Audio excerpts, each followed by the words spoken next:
Hey everyone, it is Ex Bethelite here. Just thought I would post a quick video um, giving everyone a news update, what's going on with me. I haven't posted any videos in a long time. Just been busy with life and work and all that good stuff, that dynamic that we all have to go through in life. And wanted to share the good news that my brother and I have reconnected after 10 years of basically not speaking to each other. Of course, he was in the cult, and of course, was instructed along with my parents and my sister to not communicate with me because I've been disfellowshipped for quite some time. And my brother has had his own struggles. He's been disfellowshipped, reinstated, disfellowshipped again. Really felt lost, and um, all thanks to my wife. My wife was actually the one that tracked him down. So she's pretty much responsible for the two of us reconnecting, and I want to thank her for that. And it was a really it's been a nice couple months where we've been communicating on a regular basis, texting, and he's come up to visit with his girlfriend.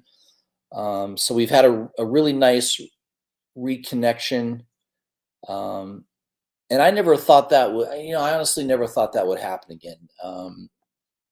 In the back of your mind, you kind of hope that, yeah, maybe someday your siblings or maybe your mother or father would eventually kind of wake up and realize that, there's something wrong here. This can't be, uh, this can't be true religion. This can't be anything other than what it is, which is a divisive and destructive cult.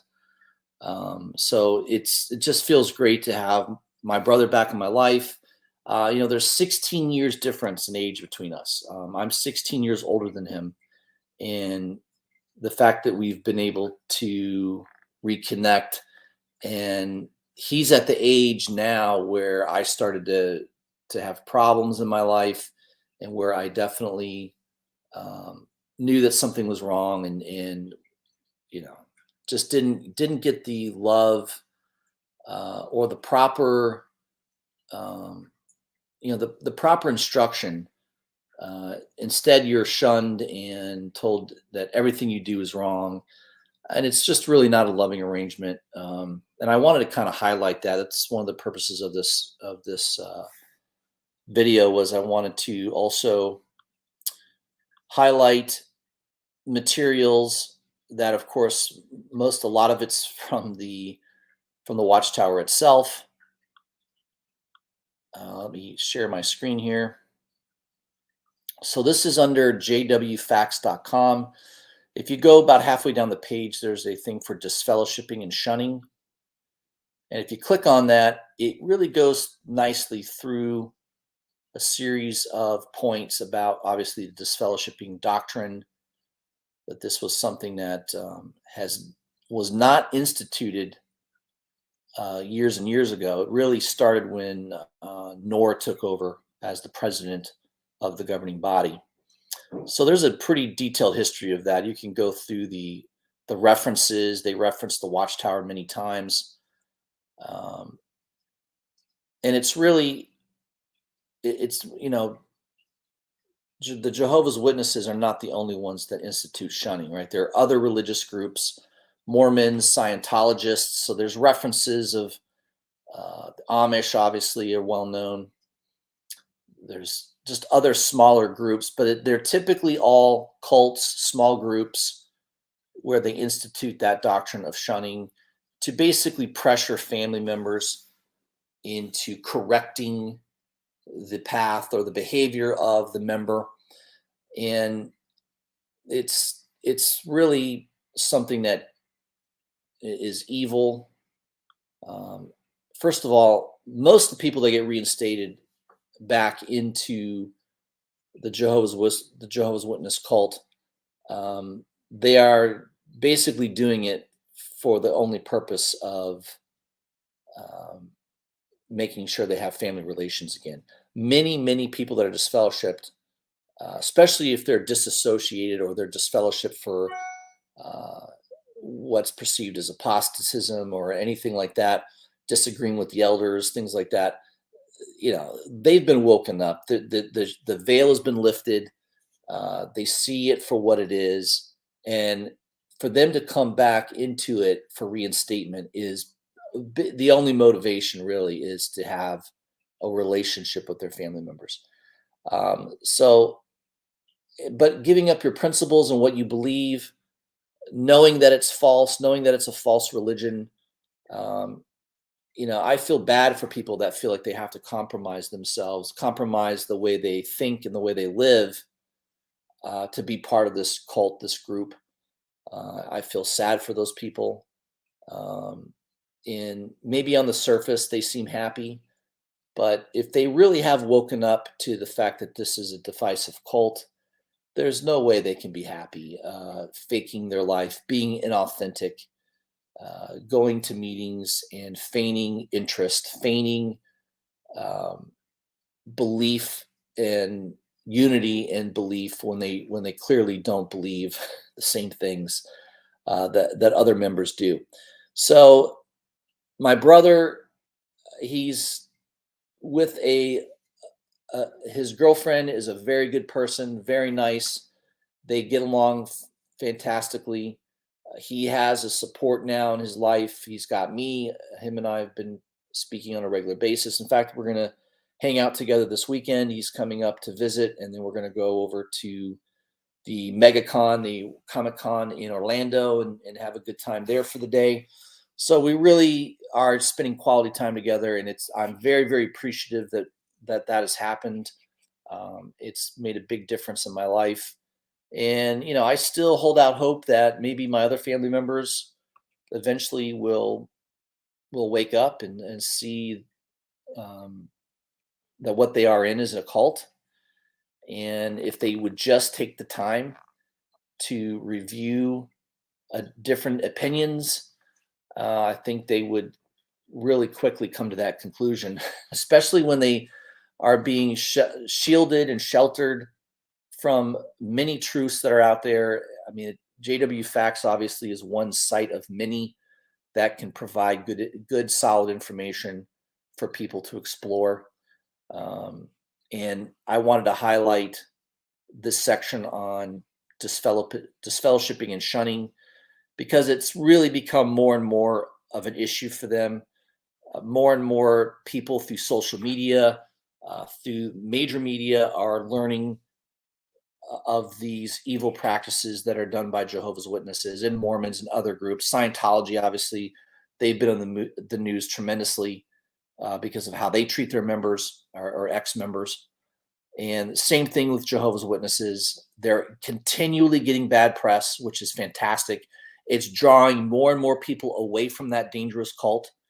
Um, and channels like mine where I post videos, talk about my own experiences, and again, showing good experiences.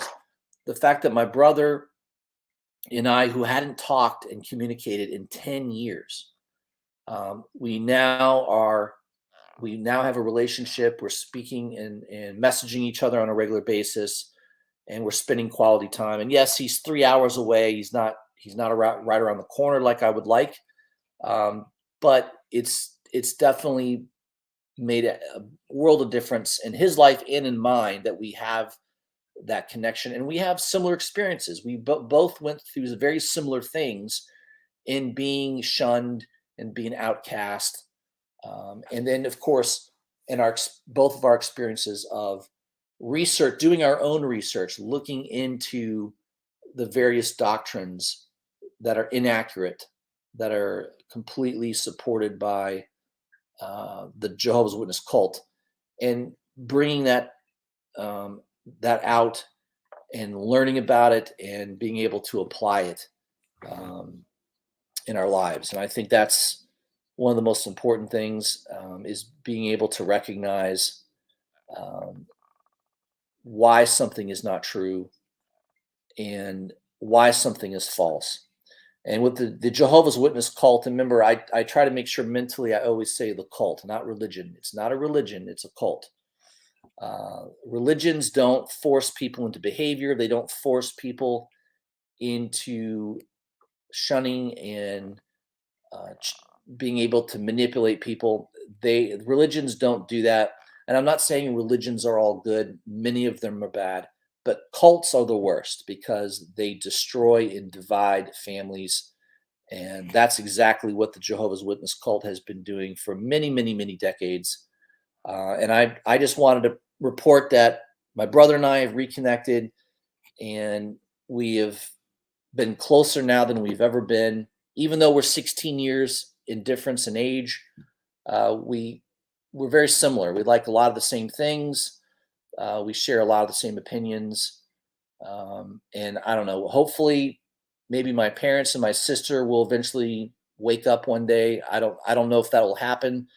My brother has a higher degree of positivity towards that than I do.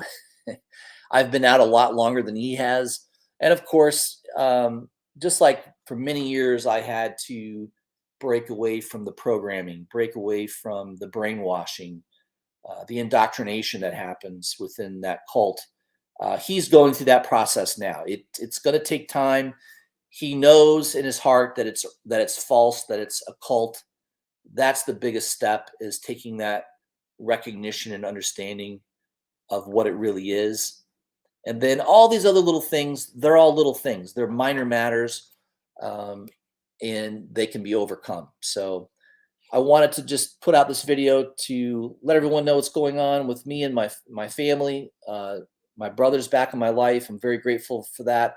And I think this is a good video for those of you that are out there that are ex Jehovah's Witnesses that may still have family members in the cult. Never give up hope that eventually you may have that person back in your life. Um, the nice thing about the times in which we live in now is information is so readily available, uh, and it doesn't take long for somebody to come to a very quick decision and conclusion by doing just a little bit of research, and listening to these opposing opinions. And we've all heard the arguments. If your faith is so strong, then you should be able to easily listen to these opposing opinions and have debates and things like that. Well, obviously, that's not the case with Jehovah's Witnesses. Their faith is not strong when put under test and pressure because the doctrines they believe in are false. And it's easy to see that. In fact, all you have to do is point them to their own literature. Their own published literature backs up most of these doctrines that have been proven to be false. Most of the prophecies that they have concluded are accurate are completely inaccurate. Their own literature proves it. Apostates, we don't create content out of nothing. We create reasonable thinking, critical thinking, and we use the Watchtower's own words, their own published literature, to show that it's false. That's all we have to do. We don't come up with new material. All we need to do is use the old printed material that they had years ago, and some of the new stuff has been completely inaccurate. So this is an exciting time to live. Many people are breaking away from that cult on a daily basis. It's fantastic to see that. And again, my brother is out of the cult, and very happy for that. And hopefully, some of you will also have similar experiences in the future. And I hope everyone continues to do well, stay well, make sure that you continue to have a positive attitude. It's too easy to be negative these days. Everyone wants you to think the world is terrible, the world is ending. And yes, are there problems in the world? Absolutely. There always has been, by the way. There will always be issues and problems, but have a positive attitude. That's the best thing I can recommend to anybody is do research, use your critical thinking skills. We all have them inherent in us. Even though some of us grew up in cults where our critical thinking skills have been diminished or kept under check, they're still there. We all have the ability to use critical thinking. So again, everyone, I wish everyone well. I will probably do another video in the next few months. I do have somebody else I would like to bring on the channel for an interview, an ex-Jehovah's Witness who has broken away, and also her mother. It's a great story. It's a story that I think many will be able to relate to, especially mothers and daughters. It's very, very powerful. So I'll send out notifications on that prior to the interview, so that it gives a lot of you a preview, and gives you ahead of time in case everyone wants to come in the chat. I'll try to do a live stream of that. So pay attention, everyone. Make sure you're subscribed to my channel.